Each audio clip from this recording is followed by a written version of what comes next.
The cauldron is bubbling, and the bubbles are opening up a few coaching moments. I hope you enjoy them.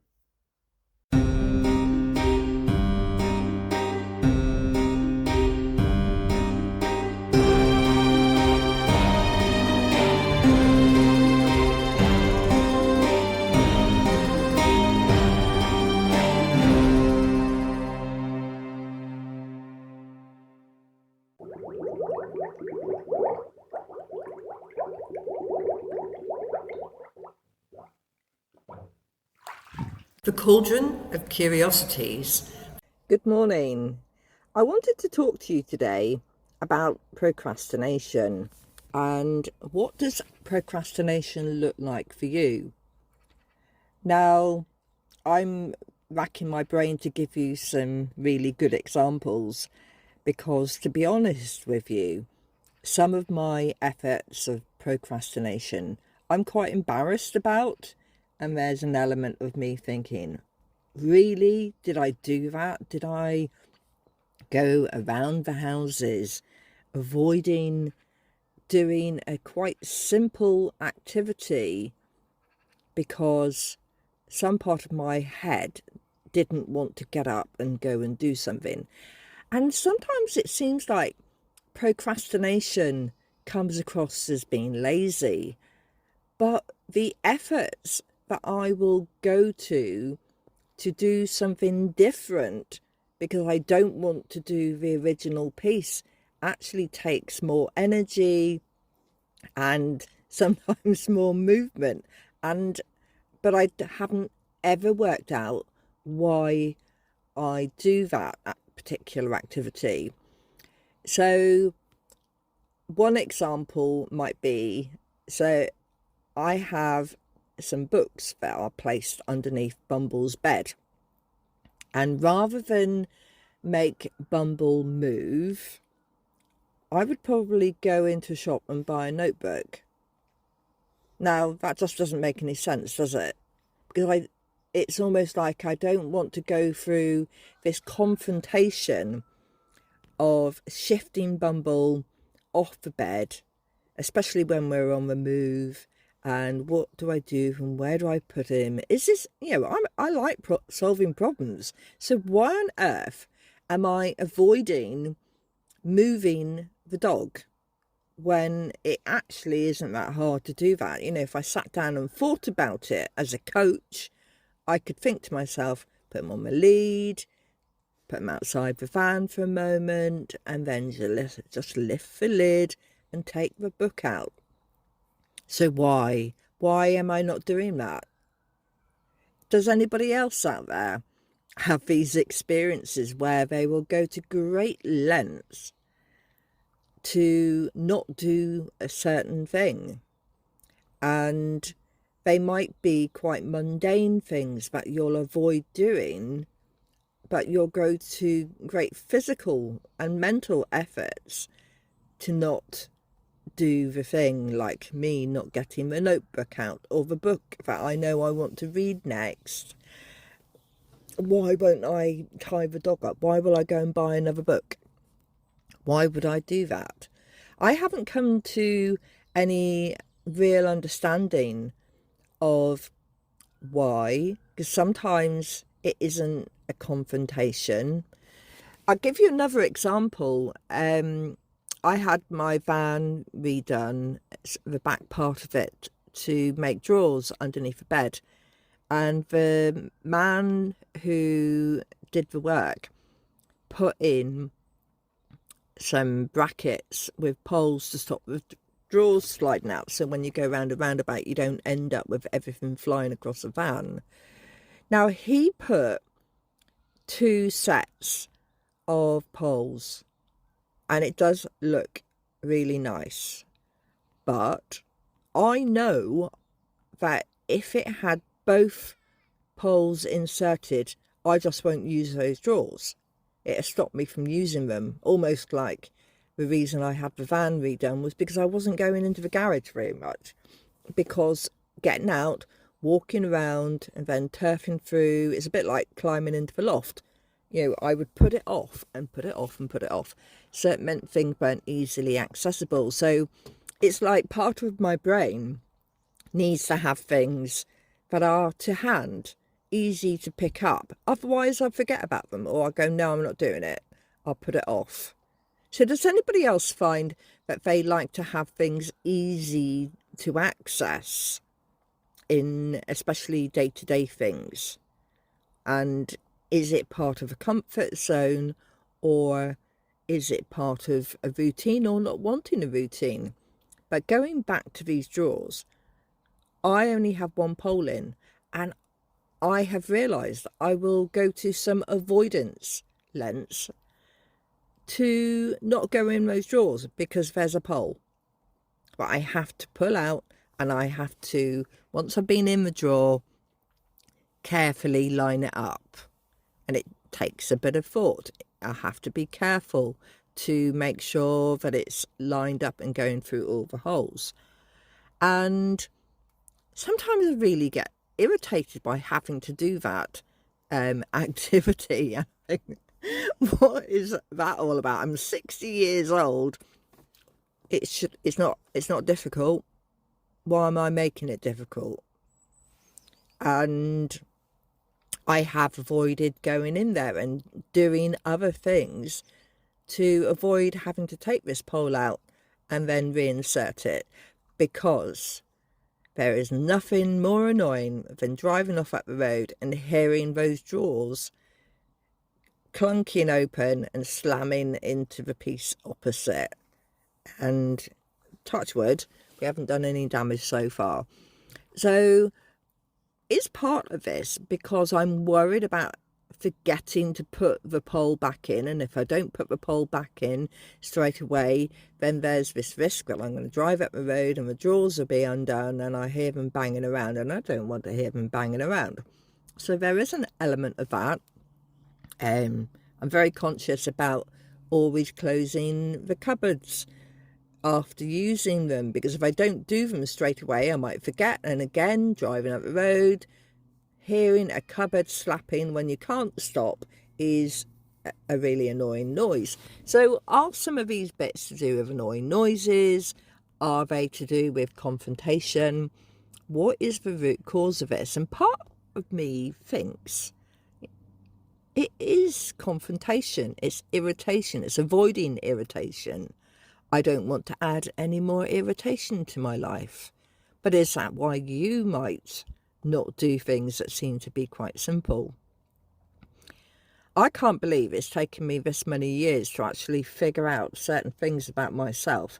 And I've done a lot of journaling, I've done a lot of self-analysis, and I constantly do things that help me learn about who I am, where I'm coming from.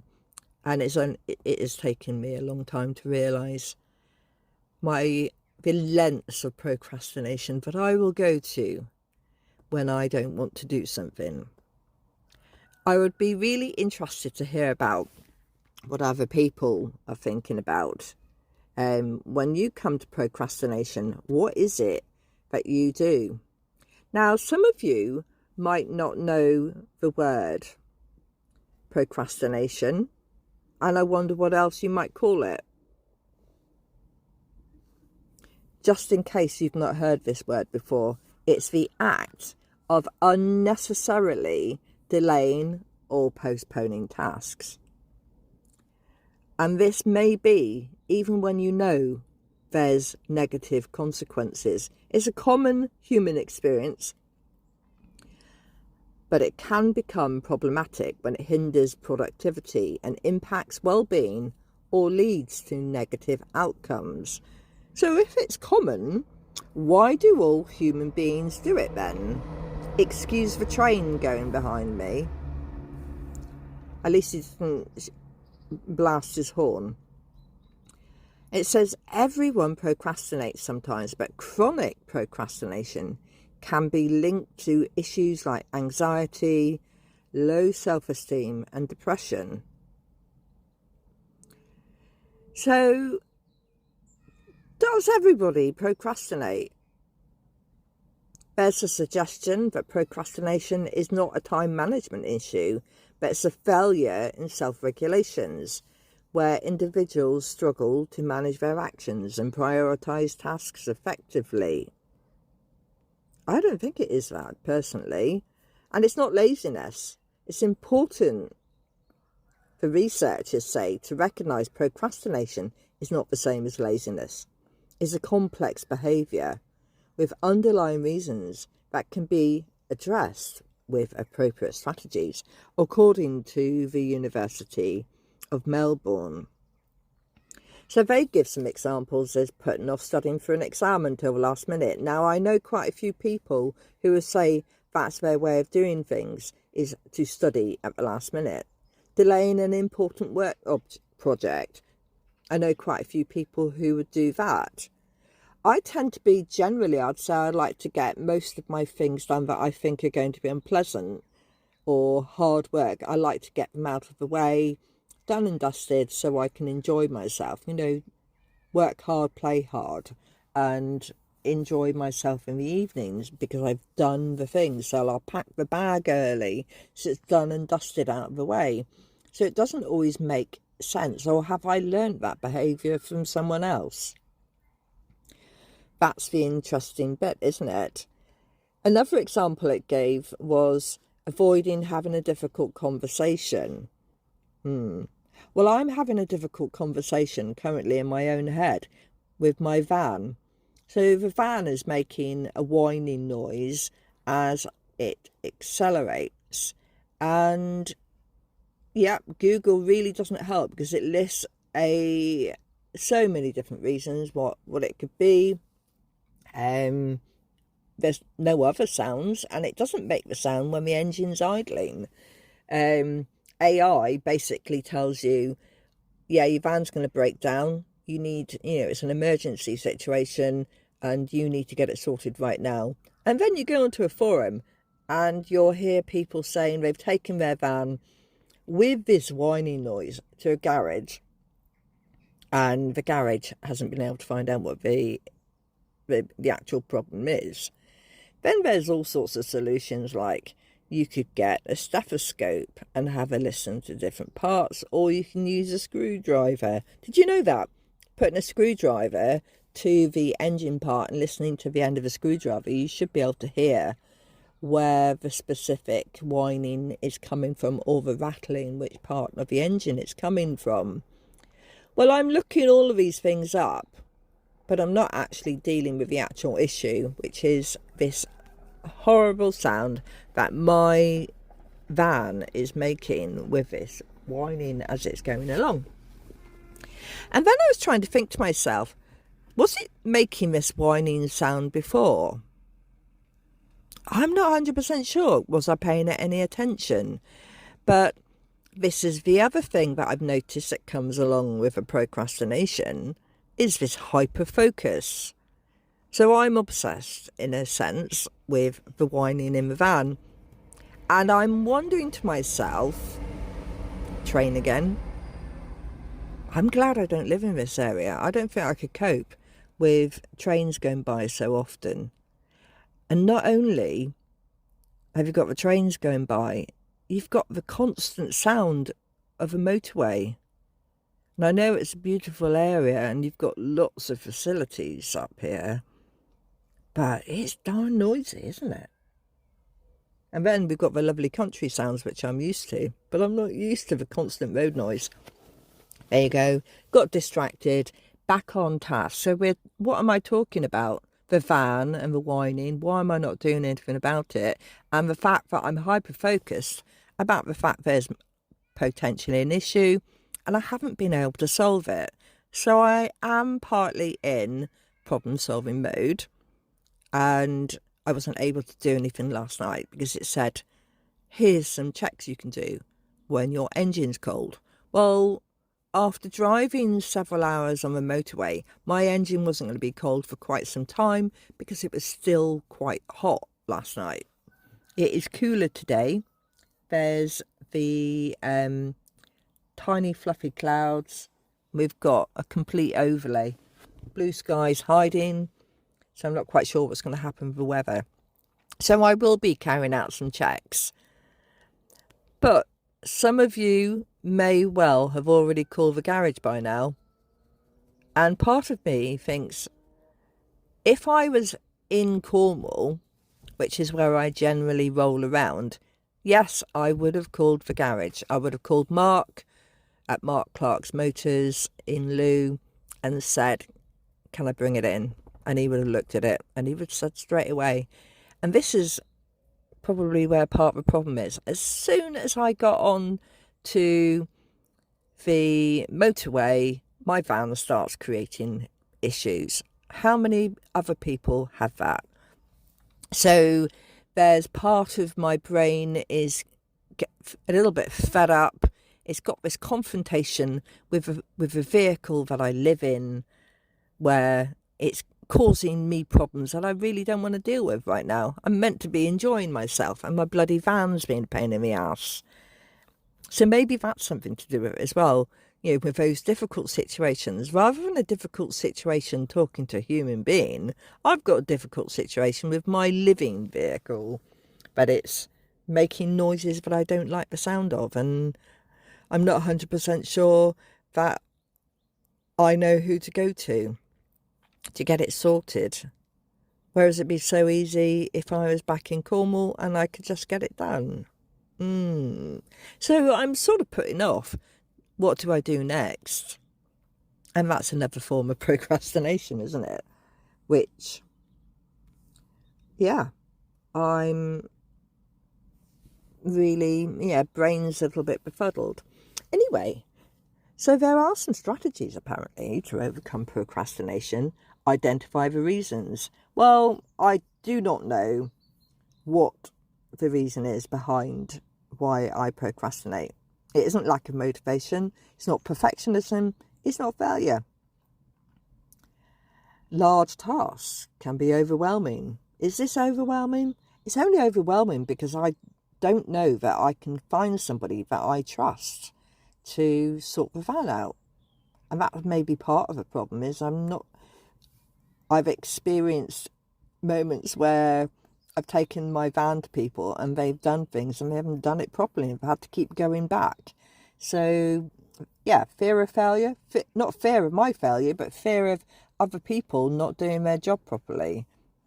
And set a realistic goal. Okay, so the goal that I'm going to set myself today is I'm going to flip the bonnet and have a check of the oil levels and anything else that's fluid related that I can get access to. And maybe I need to visit Halfords tomorrow. We're not driving today because I felt we needed a break from the heat, and which is quite funny because it isn't hot. And whereas I thought it was going to be. So I misread the forecast on that one. It also mentions another strategy is eliminating distractions. One of the worst distractions that everybody has is a phone. And a phone with social media, with your notifications on, is going to create constant ways of distracting you from what you're really meant to be doing. How many times have you picked up your phone with the intention of doing a job? Like I had an alarm go off at 8 o'clock, which was to check my PayPal statement to make sure that I sorted it out, and I haven't done it. It's 24 minutes later. I actually ended up sending a message to my daughter, looking up some details to do with the map of where we went yesterday, and then I started recording this. So how about that for getting distracted by my phone and my brain? My brain is getting distracted too. It does say you could try rewarding yourself, and that can be quite interesting because I do use the concept of rewarding yourself when I'm talking to people with coaching about what would make you feel encouraged to do something? What would make you feel better? Do you reward yourself?